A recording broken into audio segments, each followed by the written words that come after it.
think we're ready. Okay, so I think I'm going to start, and I'm here to speak about the current situation and about silence, the sounds of silence, because silence is a big value to us. And there has been a new claim, and we're going to speak about it, that silence is violence, specifically in this case. So we need to know when silence is something that we should hold by, when we should be speaking, when we shouldn't be speaking.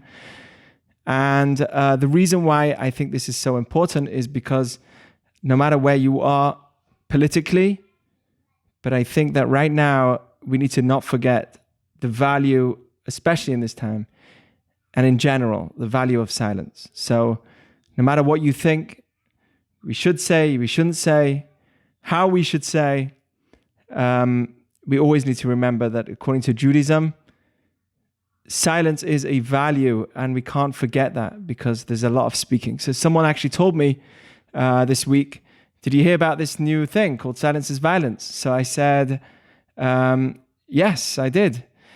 So then I said, but it's not always violent if I'm listening. What if I'm listening to the noise? Is that violent? And of course it isn't. If I'm listening to somebody who's in pain and I'm being quiet, I'm definitely not being violent. In fact, most violence has come from speaking, not from the lack of speaking. And right now we're living in a time where there's so much noise, especially online. I mean, this week I was really excited for Shabbat. I was talking about it before Shabbat because it was just everywhere. There was so much noise. And you should know that last week we had Shavuot, so after Shabbat we heard about what was going on. Actually, are you hearing an echo? Is everyone hearing an echo in my voice? Okay, I'm going to fix that. Yes. Oh. Yes. Now It's better now? There was an echo before. Yeah. Right? Yep. Okay. So everyone was telling me, different things. And I just feel that when there's so much noise, just like in a normal relationship or in a home or anywhere you are, when there's so much noise, no one's listening. And really, that's the way that it is today. It's so much more of people being able to speak than people being able to listen. Everyone's speaking and not that many people are listening. In fact, no one's listening, right? The social media is all about putting your voice out there. And you might get a lot of likes, but you don't even know how much someone actually listened to you. You might say something, but how much did they really listen to your voice? I don't know. We don't know. Did they take it to heart? We don't know. The main thing is that you spoke. So I think that there's a lot of platform for speaking, but not that much for listening. We talk about freedom of speech. Does anyone talk about freedom to listen? It's such a value today to be able to speak, but we forget about the value of listening. God gave us 2 eyes, 2 ears, and 1 mouth specifically. It's the only limb in the body which has boundaries before you actually open it. It has a soft boundary, which is the lips, and then a hard boundary called the teeth. And then finally you get to this thing called the tongue, which allows you to speak. So all the other parts of your body is it's free for all. But not when it comes to your mouth. That's something which is actually made with boundaries. God specifically made it that way so that we should be able to listen much more than we speak. And I'll be speaking about that here. So I just want to throw in, and I'm not going to get political at all because that's what I try not to do. I'm a religious man, and I think that politics is dangerous. And the issue right now is that politics has become too political. And that's the biggest problem. For instance, I'll give you an example. People ask me, so what are you? Whenever they have a conversation, just this week, someone wanted to speak to me about COVID-19. And before he said anything, he first asked me, what are you? So that he knows how he can speak to me. Because if I'm different to the way he thinks, he's scared to speak. And I didn't like that. I said to him, what do you mean? What am I? I'm a Jew. So he says, no, conservative or Democrat. I said, I'm neither. Now, here goes the point. And I've said this many times, and I'm British, so I'm definitely not either, because I'm not from here. And I've said this many times, but here's the point that Benny, I always get one guy in the background who rolls his eyes and says, Yeah, come on, you're religious. I mean, of course you're conservative. I've heard you speak. You're conservative. In fact, and my response to that is, in fact, as Jews, we were always much more liberal in our history as Jews than we were conservative. As a religious value, it was always much more on the liberal side throughout our history, because we always stood for certain values that are very much in tune with the values that are on the other side. On the other side, for whoever thinks it's the other side, right? We because today, for some reason, when you look at a religious guy, you're thinking he is conservative, and you immediately box him that way, and it's unfair. It's unfair because we have certain values that have never changed. The value of being careful for each other, caring for others, responsibility over others. These are values on both sides, should be on both sides. And these are values that we always stood for. Today, things have changed and we've been literally pushed into a corner, but we never were like that. And Judaism shouldn't be. That's really our problem right now. We have become this political thing. You know, I honestly don't understand how the argument of COVID-19 is a political argument. This is why he was asking me, what are you?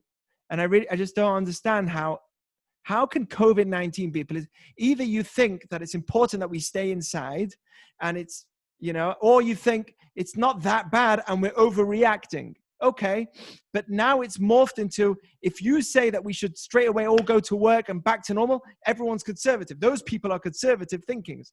And if you say that we should, it's not true.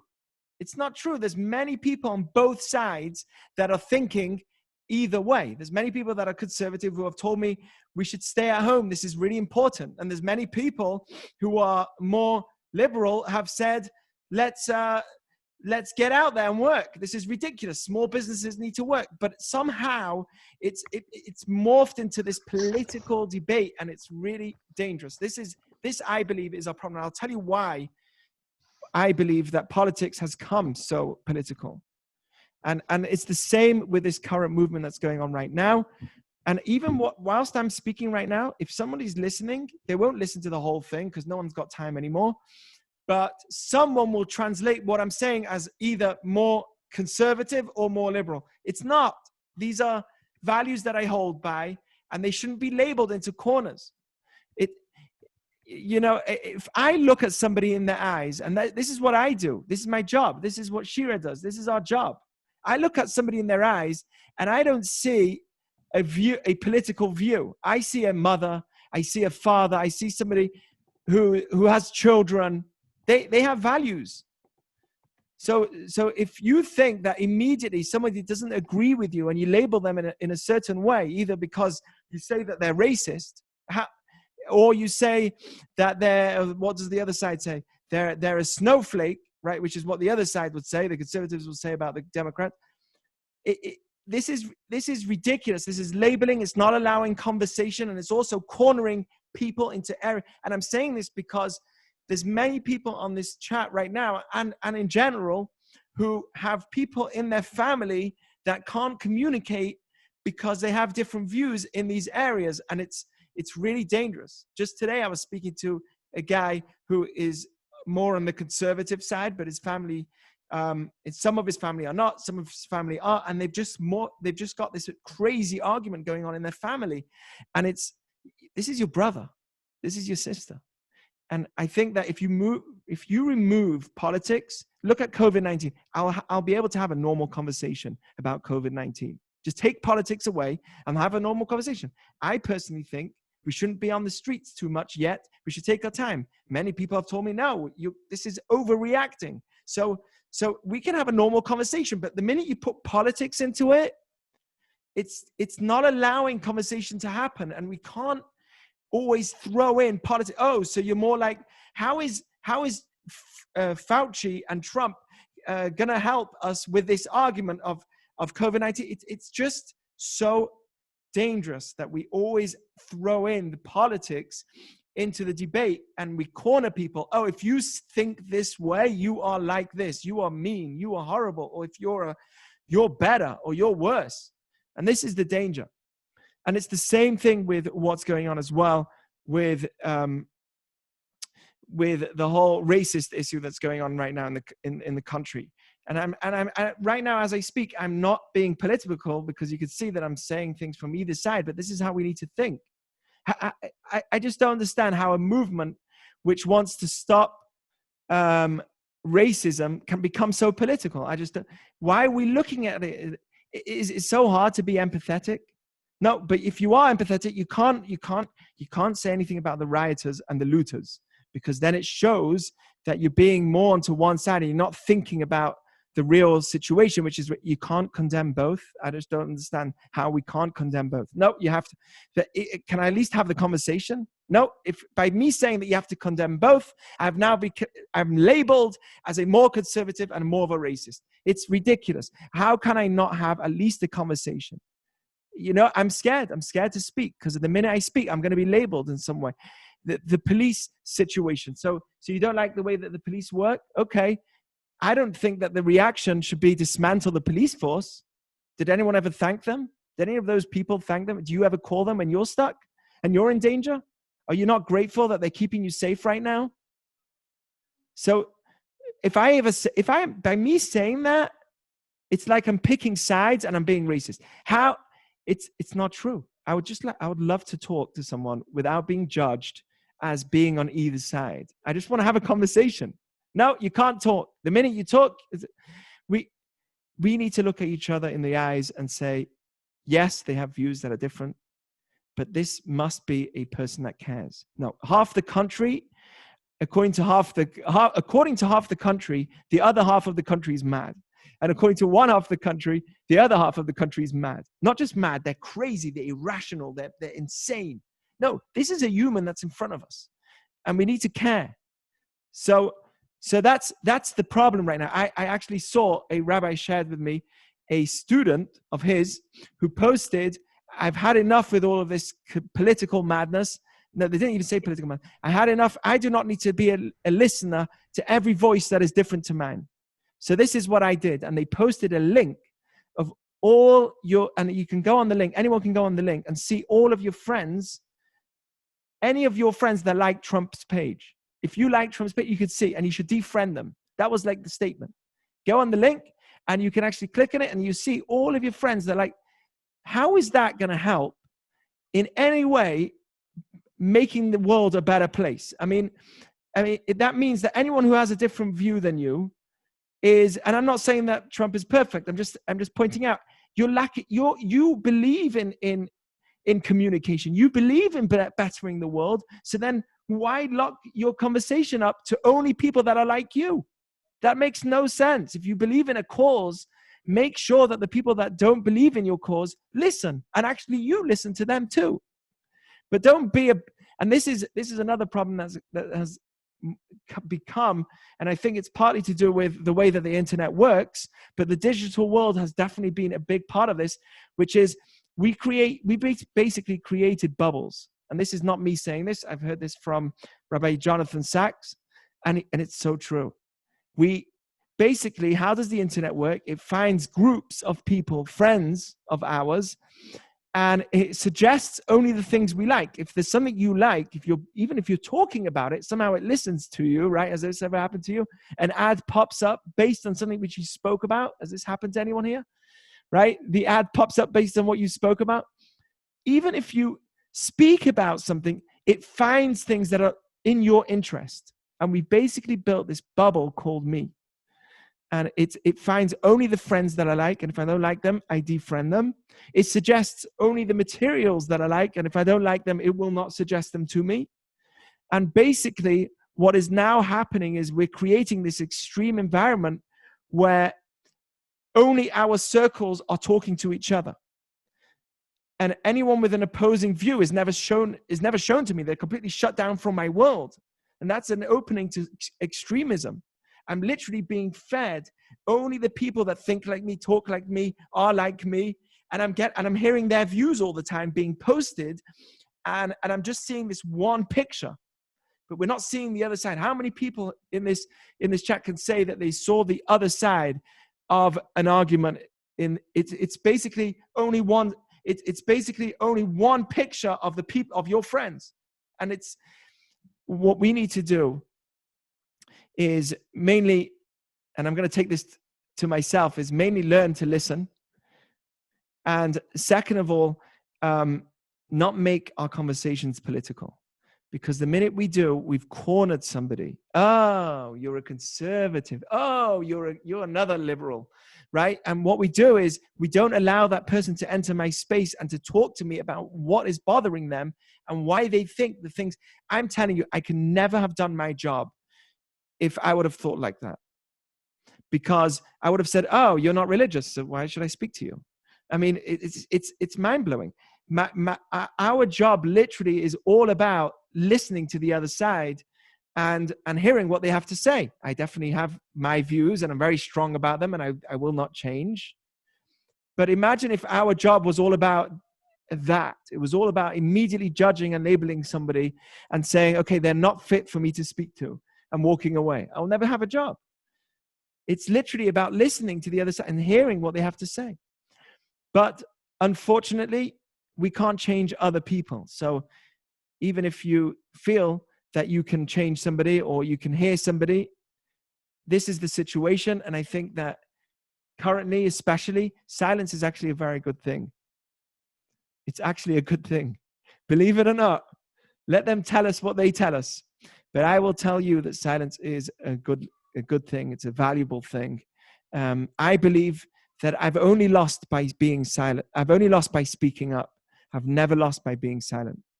And it happens, and it applies to right now as well in this current situation. We were pretty much silent, and obviously we speak up. We have empathy, but we never posted thousands of messages everywhere, and we never made this a conversation with most people, because right now we just want to listen.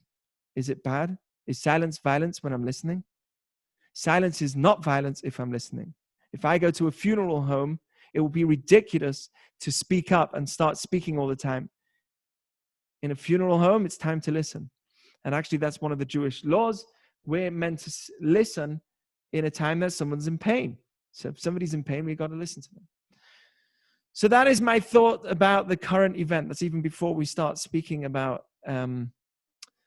what silence is and when it should be done. But are there any thoughts about what I just said? Is anyone angry with me now with what I said? Natasha, go ahead. Question. Oh, who else is there? Please. Oh, Jordan, yeah. Okay, Natasha, you're next. So I agree that it's really terrible that it is the way that it is, where you have to basically get grouped into either completely one side or completely the other side.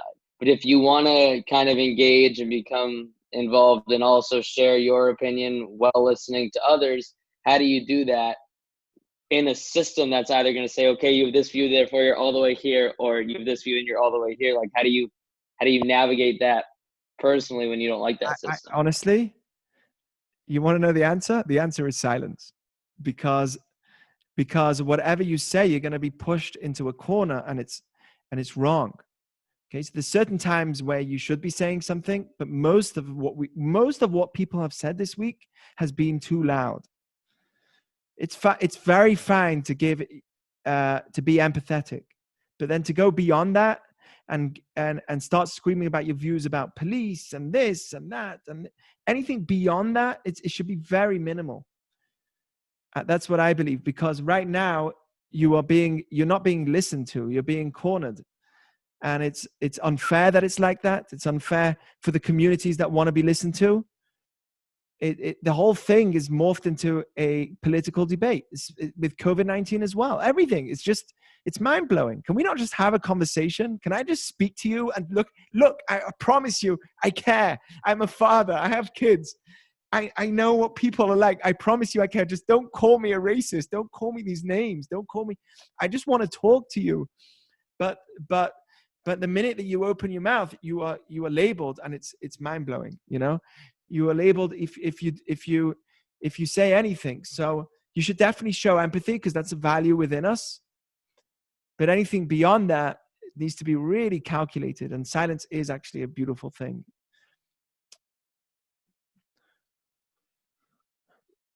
Anyone else? Any thoughts? I always have thoughts. I'm not so good at the silence part, but I'm practicing. Yeah. Practicing to be careful with my words, choose them wisely. But okay, so if I try and read the Hebrew, I will butcher it, but I'm gonna try anyways. So lo ta'amod al dam.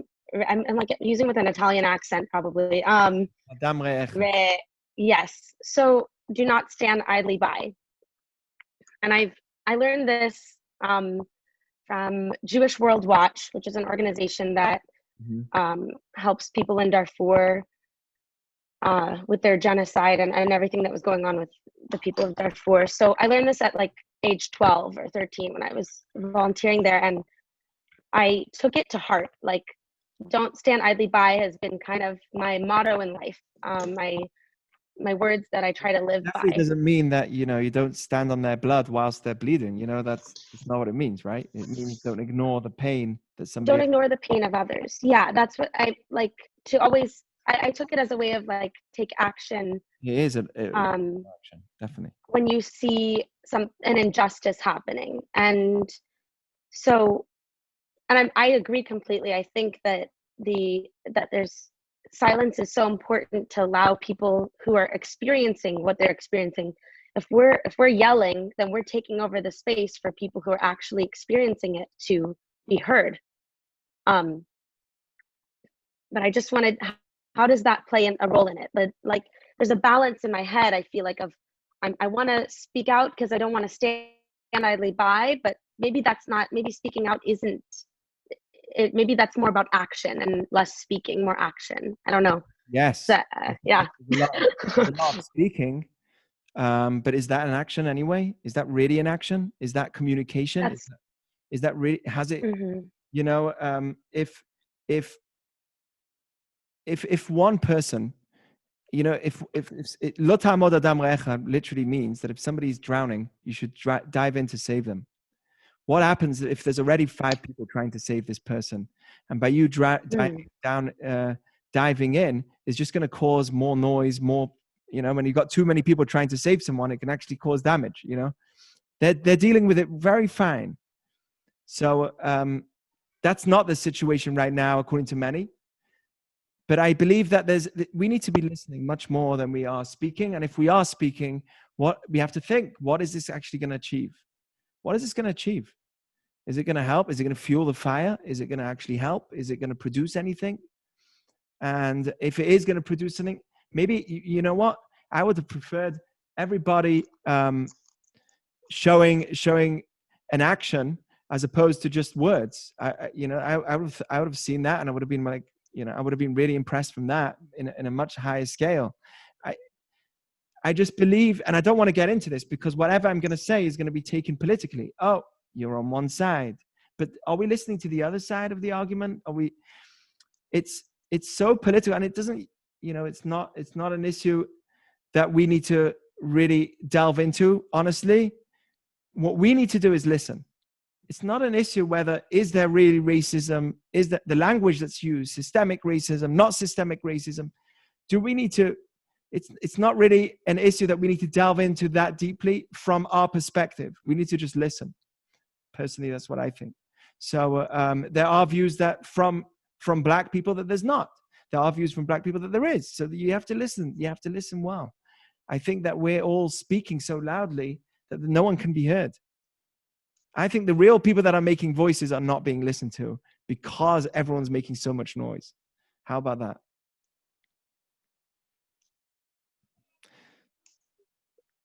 Are there any other thoughts, ideas? Should we delve into more into the concept of, I want to take you in deeper. I'm going to share you the screen, deeper into the concept of the sound of silence. Now, I've given this class before, so some of you might remember it, but I only have an hour with everybody. So when I give a class on silence, it's a real topic. And in 1 hour, I can't cover nothing. I mean, maybe something, but nothing near to what really could be covered. So I'm going to share with you the screen. And I'm going to show you The sound of silence. Okay, I'm going to share that with you. Okay, that. Okay, so I just want to give you the perspective that has changed today, and I can share this with you after. It's on our website too.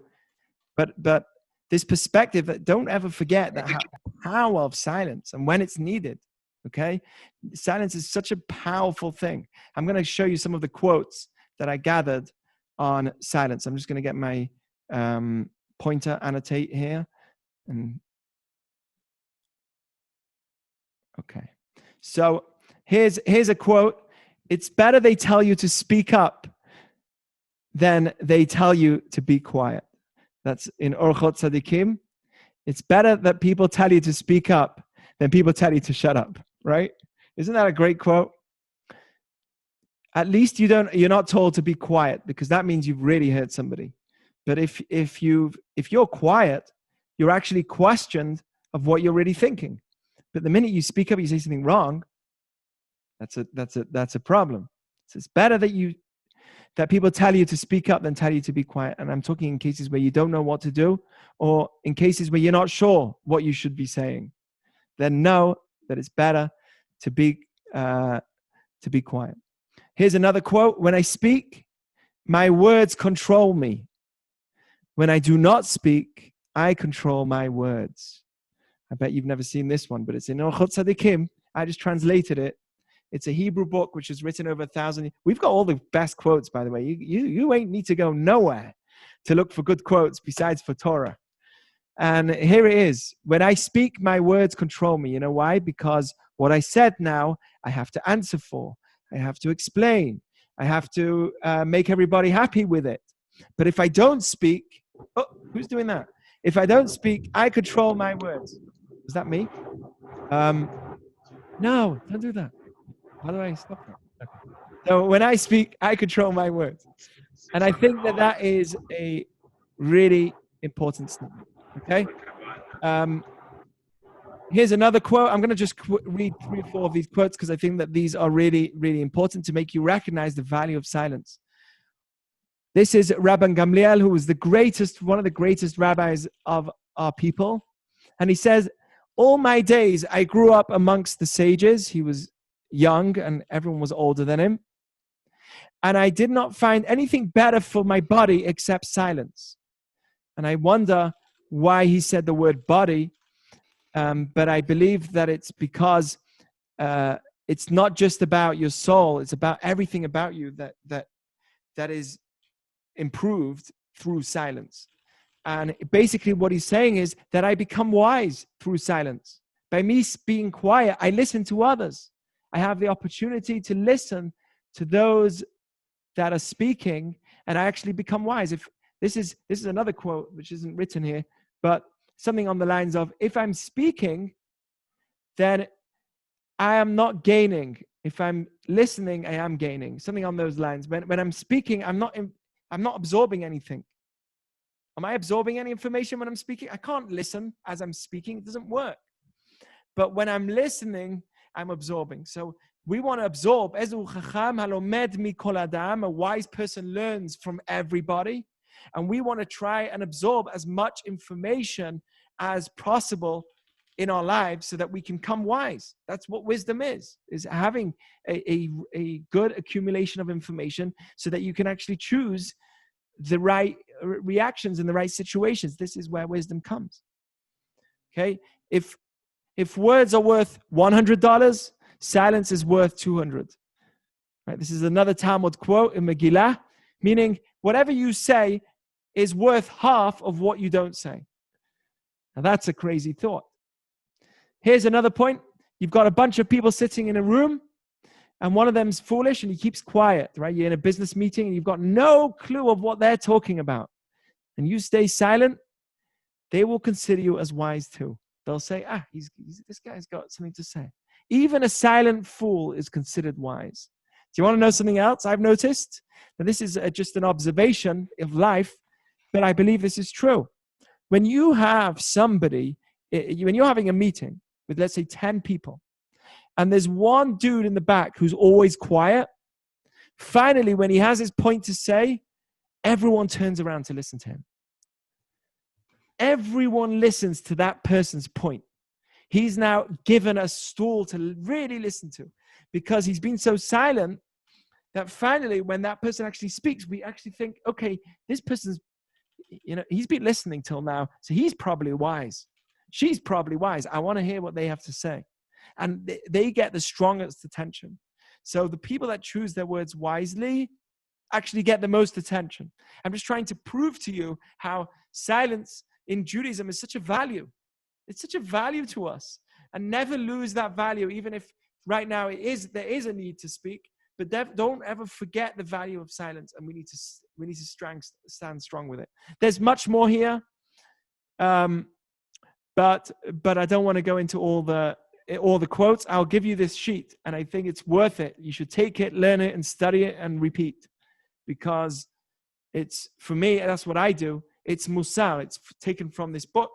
And me personally, I read this all the time. I go, every single day, I'm learning Musar, some kind of ethical teachings on how I can become a better person. And a lot of it I've heard already, but I want to hear it again and again and again. Okay, so let me just show you 4 reasons that we need silence, okay, based on what we said. The first is communication. This is a fascinating, I think I wrote, oh no.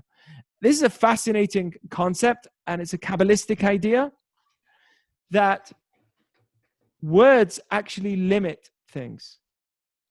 It's true that if I speak, I'm able to express myself, and therefore I'm able to free myself. If I'm in pain, it says, if you have pain in your heart, you should speak it out, because that way it would help you. So it's true there is this concept of, if you're in pain, you should speak in order to heal. That's true. But there's also a very strong concept which we need to know about.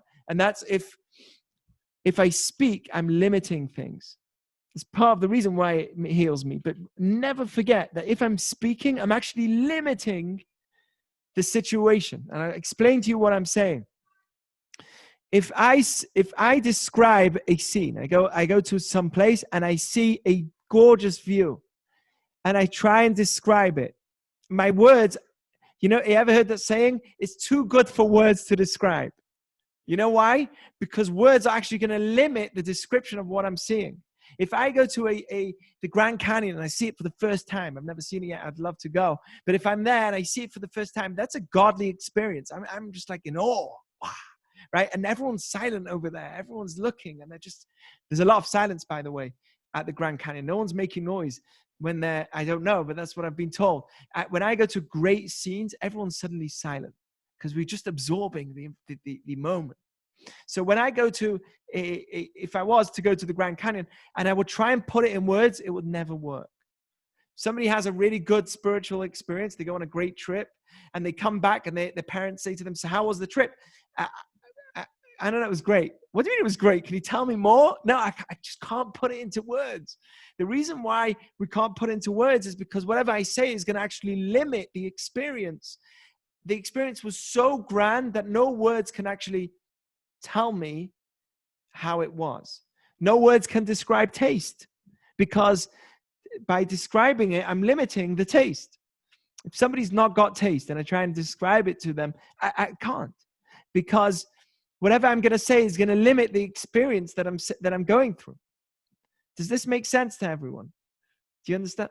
So what I'm trying to say is that silence, according to Kabbalistic teaching, is a limitation of words. When we try and describe God, there's no words. We say we say he's above all words of description, because God's infinite, and if I put him into words, I'm limiting it. God created this world, according to Judaism, through words. He said, and it shall be. Meaning he took the infinite and put it in a finite reality through speech, because speech limits things. That's the essence of what Judaism means. We understand that everything we do through this world is actually limiting things. When I have a bad experience, it's so bad within me, if I'm able to speak it out, I can actually push it out and limit it out of my heart, which is which is taking too much. So it helps me. But don't think, it frees me, but don't think that in general, that speech is something that that allows things to be opened up. It actually limits things. It's a very important concept. So 4 reasons we need silence. Number 1 is communication. I gave an example. If you're listening to a podcast, and I've once heard a podcast where the guy cuts out every single second that's silent because he wants it to be as short as possible. So every second there's a breath, he cuts it out. And it's literally like, it doesn't stop. And I realized to myself, hey, it's not working. I need the silence because the silence allows me to absorb the information, right? So for the sakes of communication, silence is needed. I think these are all really interrelated, really. I'm going to show you the next one's absorption, which is basically the same concept, but I've narrowed it down to 4 things. When I'm able to be silent, I'm actually able to allow real communication to happen. If 2 people are always talking, then there's no communication. This is just 2 people talking. Simple as that. Communication only happens through listening. Okay? I actually believe that that's one of the reasons that people resort to social media for their communication, because that way they are 100% able to speak, and the listening can only come later.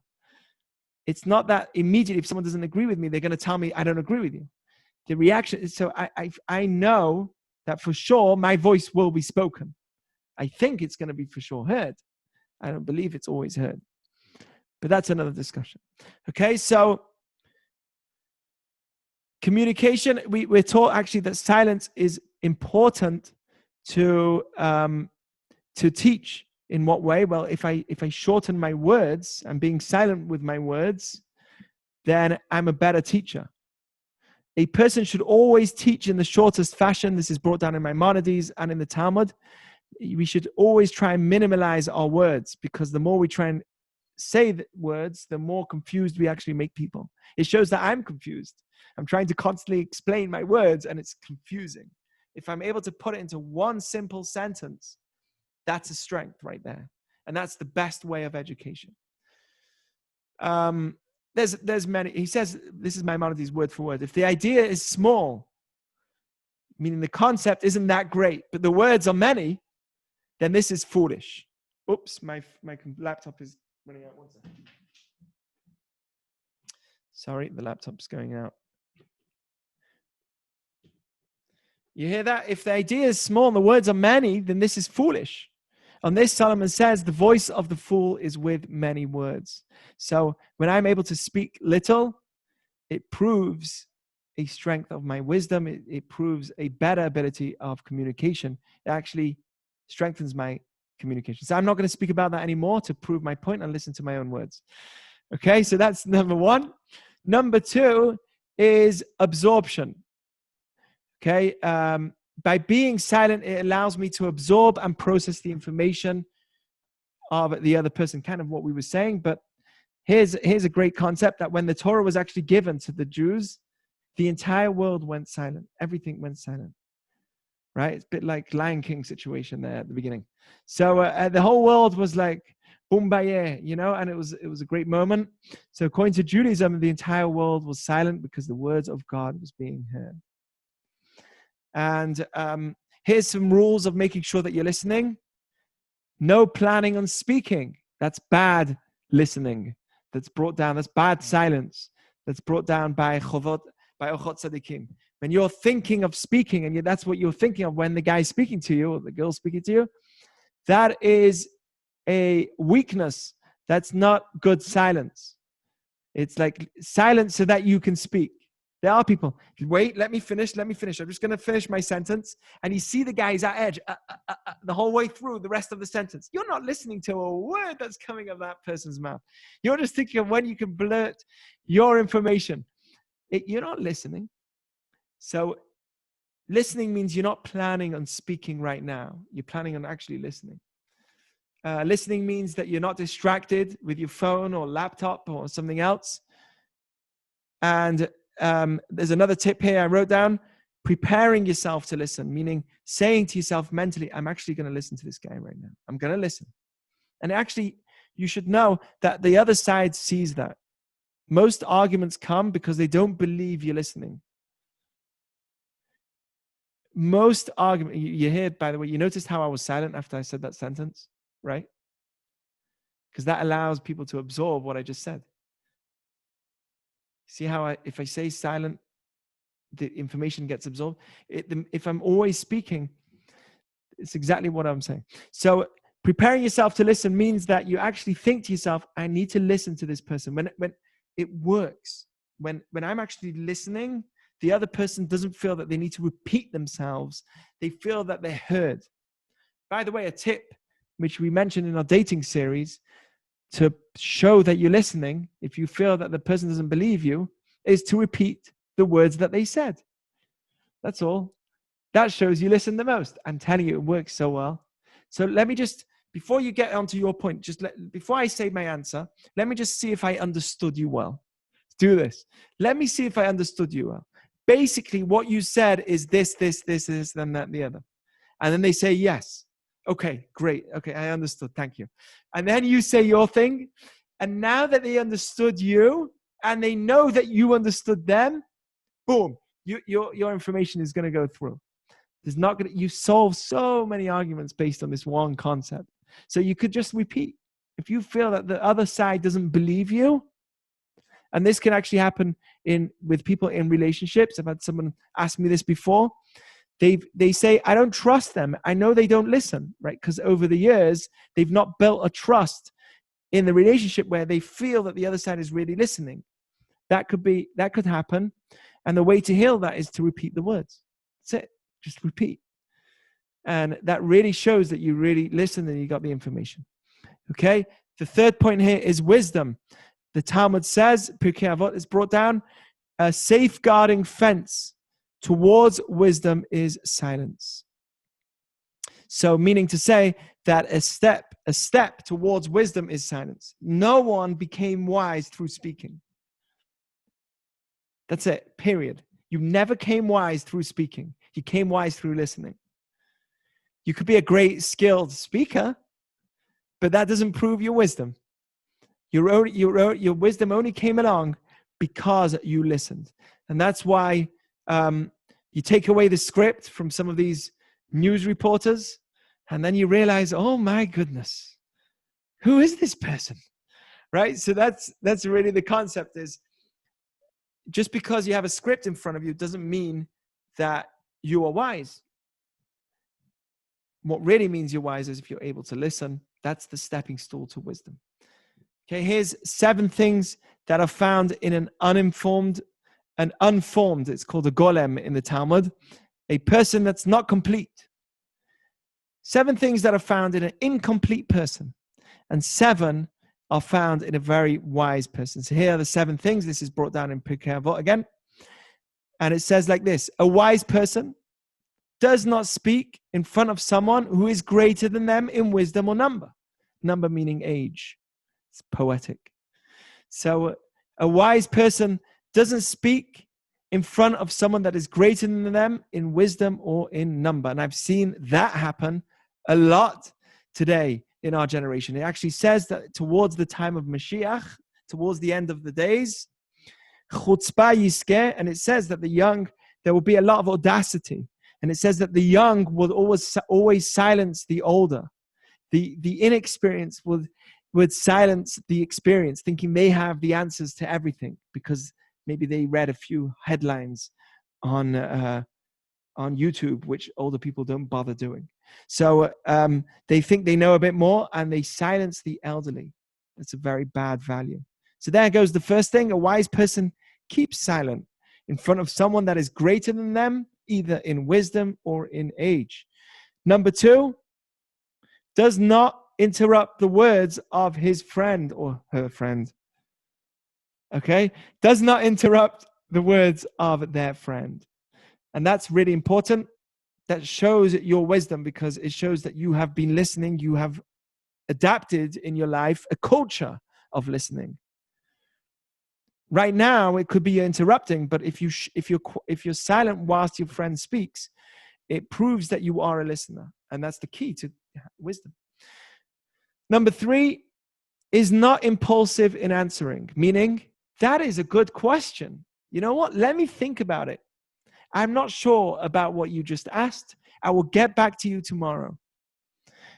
That's actually something which we learned as rabbis and Rebbetzin, me and Shira, that it's not a weakness to tell that to somebody. When we meet people and they ask us a question I do not have the answer for, I actually find that if I tell that person, can you please explain it to me a bit more? They love that. When I tell somebody, can you elaborate that more? I'm really not well versed in that idea. And they explain it to me. People love doing that. So even if I know somewhat a bit of it and I want to know a bit more, I love doing that to people that I meet. And by the way, if it sounds like, oh, I built all these skills and I'm faking it, I'm not faking it. I mean it when I tell that to people. But being impulsive in answering means also saying a response to a question that's asked to you straight away. Who says that you have to respond? Who says you need to post straight away? How many people post messages and then delete them? Well, that's a shame. Shouldn't have done it in the first place. Or post a response and then deleted it. Well, that's a shame. You shouldn't have done it in the first place. Maybe give it some time and don't be so impulsive in answering, and then you wouldn't have had to do that. So a wise person does not respond straight away. And the main reason for that is also because emotions at the beginning are very strong. Okay, number 4 is ask to the point and answers as is proper. Meaning, this is very hard. I have a lot of trouble with this one.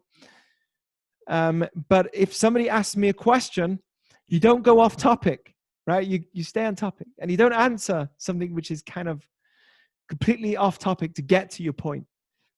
Just get straight to the response. And sometimes we need to give a person a bigger context so that he can have the answer to the question. But in general, it's not veering off the topic completely. That's something which I find I do a lot, and something which I try and work on. But it's important to be to the point and answering exactly as is necessary, no more, no less. Okay, number 5 is speaks the first point first and the last point last. Now, this is a hard one, but this is something which is pointed out a number of times in the Torah, which I find very interesting why it stresses this so many times. But it stresses this point many times. And if somebody asks you a number of questions, we are meant to answer according to the order of that person. I do not know the reason why. I think because it's based on what is the priority of that person that was asking it. If he asked you that question first, maybe it was his priority. If he asked you that question in second, maybe that's because it's his second priority. So I think that's the reason. It's also about being considerate. I still don't really understand why it's given such a stress in the Torah so many times throughout the teachings, that there's this idea of answering first, second. Okay, number 6, admits he doesn't know if he does not know, or she does not know. Okay, and number 7, concedes to the truth. This is very hard. If you are wrong, admit that you are wrong. I am wrong. I thought differently, but based on what you're saying, it really does make sense. I might need to think about that more, but I will need to reconsider that information. Now, that is something which is very hard to find in the argument of politics specifically, because if I have a political stance, I need to stand up for it. And if I'm wrong, it's very hard for me to say, you know what, I really am wrong in that area. And it's very, very hard in politics because you're on two sides. You're either one side or the other. There's no other sides. So that's why I always believe whenever there is a communication, whenever there is a discussion, always make sure that politics is removed from that discussion so we can actually have a clear conversation. Okay. Number 4 is connection. What did I just say? Right. Number 4 is connection. The listener is affected by 7% of the actual words, 38% of the voice tone, and 55% of the body language.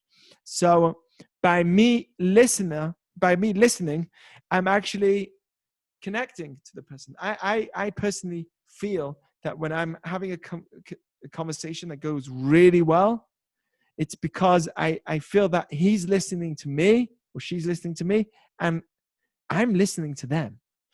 Listening means that there's a deep connection between the two sides. So the reason silence is so important is because it allows me to connect to the person that's in front of me. Okay, so these are all the reasons why silence is so important, and it's a value to us so deep that I felt that tonight I need to speak about this.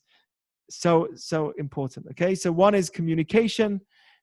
It allows me to communicate. It allows me to absorb the information. It allows me to gain wisdom, and it allows me to connect on a deeper level with the person that I'm speaking to when I am silent. Okay, I'll leave that to you afterwards to study. I've got a whole bunch of other things that I wrote here. Okay, here's a point. Silence that is bad, meaning when should you actually speak? So it's brought down in a number of places that it's 2 things. As long as it's going to be received, if you know that the person is not going to listen, then you shouldn't say it. It says, "Kishem sheyesh mitzvah lahagid davar nishma," as much as there's a mitzvah to say words that will be heard, there is a mitzvah not to say words that will not be heard. We have a mitzvah in the Torah to rebuke people that do things which are wrong. So we should speak up when people do things wrong. However, if I know that they're not going to be heard, it's actually going to backfire. That person is going to get very upset with me. Okay, so as long as it's receivable, as long as the person can receive it, and as long as it's in a soft tone. If I need to shout my message across, then it's not going to be heard. It says, "Divrei chachamim benachat nishmaim." The wise scholars, their words are heard pleasantly. The best teachers are the ones that speak soft. And they're heard in a soft tone. The worst are the ones that have to shout their information. I'm just a meter away from you. You don't need to shout that loud. But the reason why you're shouting that information is because you don't believe that the words are going to be heard. So if you really want these words to be heard, actually lower the tone. Okay, so these are the 2 times that you need to make sure. These are 2 conditions to be able to speak, is that it's going to be received. You know it's going to be received.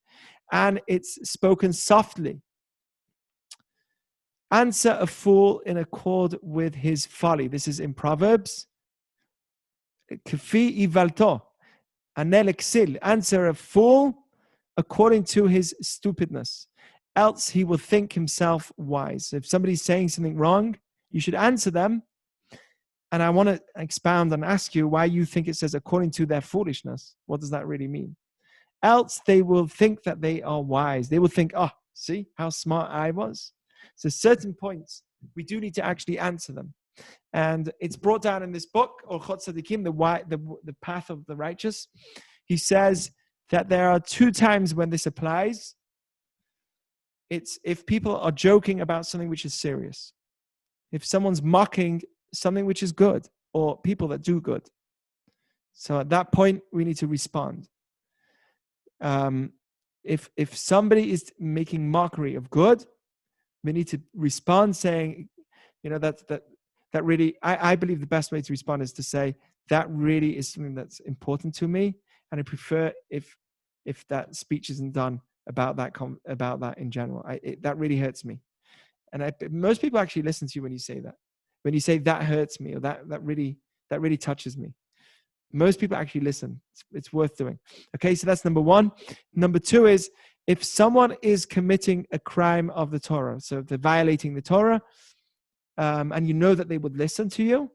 For instance, they don't know that on Shabbat, we're not meant to use the phone in the rabbi's house. Then they didn't know. So, right? Shouldn't be just in the rabbi's house, but never mind. Right? But they don't know. So that's a violation of the Torah, and we should actually speak up. So in those two areas, we should speak up.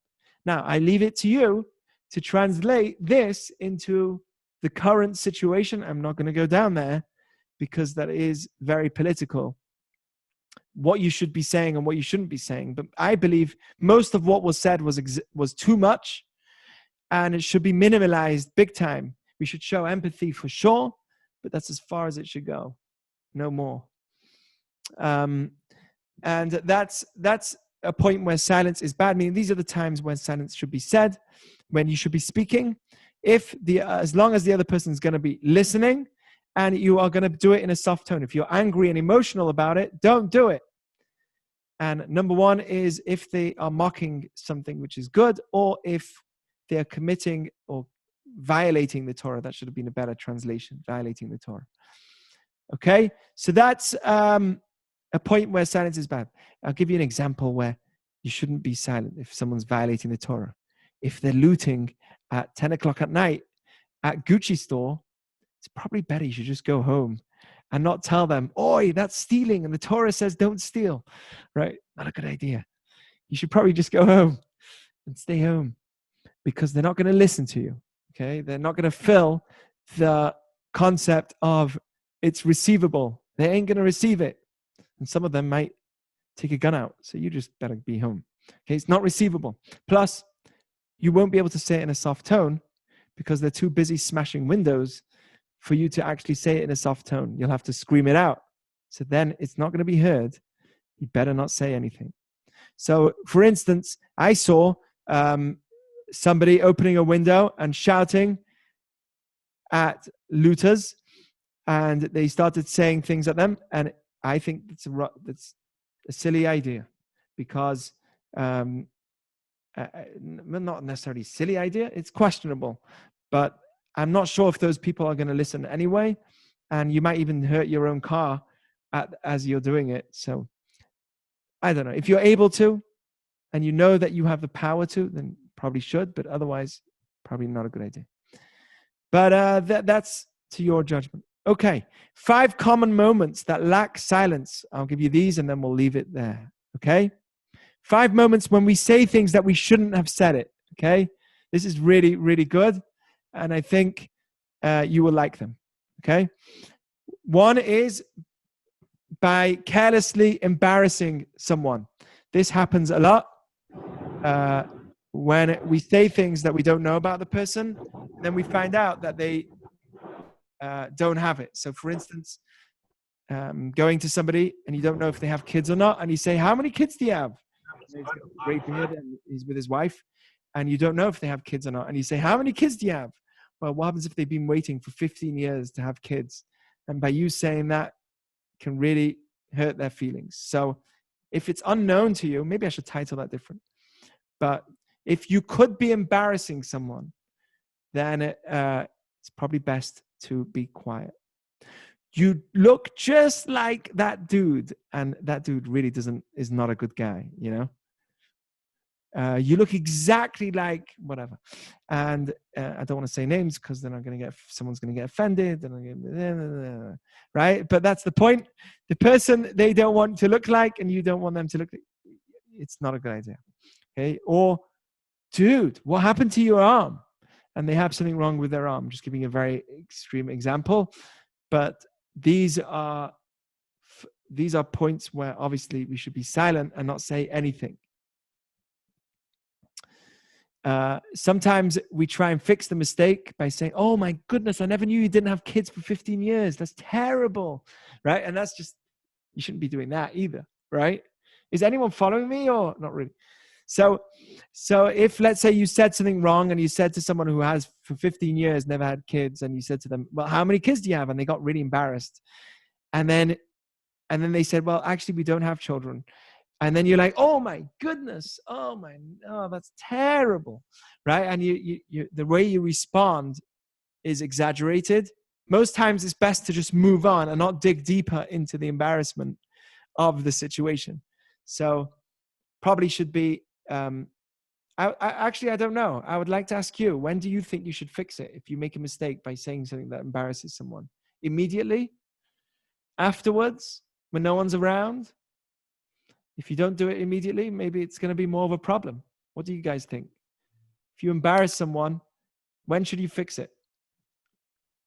You should fix it when you're in private with Yeah, them. I think so too. Most times. I think you should do it. I think you should do it, as Molly said, kind of like as soon as you realize that you made a mistake, but do it more privately. Yeah, I think so too. Because I'm so sorry. I really didn't mean to. Yeah.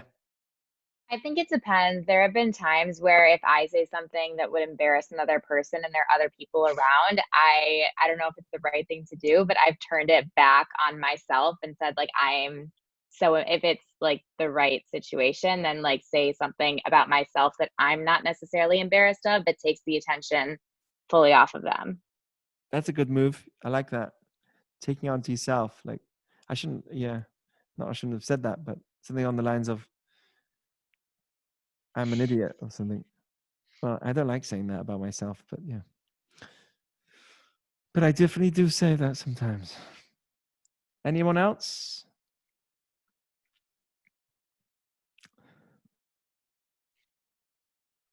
Okay, let's move to the next point. Moments that lack silence. Reminding someone of their past. It says, Al tizkor lanu avonot harishonim. Don't remind us. We're not meant to remind somebody of their early past, their young age. You remember the days when we were in Vegas doing this, that, and the other? Right? And his newlywed wife is right next to him. Not a good idea.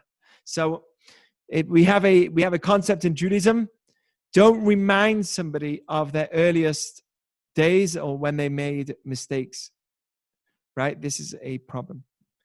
I gave silly examples here, but that's a good example. Here's an example that I think is really important, and I've learned it from friends. If you know something already, so a guy comes running up to you, whoa, did you hear what happened? And you already knew it. Like, Dave just got married. And you're like, yeah, I know already. Yeah, that's old news. You know, that's unfair. The guy's so happy to tell you. Just say, what? Oh, that's amazing. It's really, really amazing. You know, maybe you have to be real, so you can't pretend that you're that excited. But, you know, to say, yeah, that's old news, I think that's, you know, you don't have to say that. Right. Yeah. Nothing? Okay.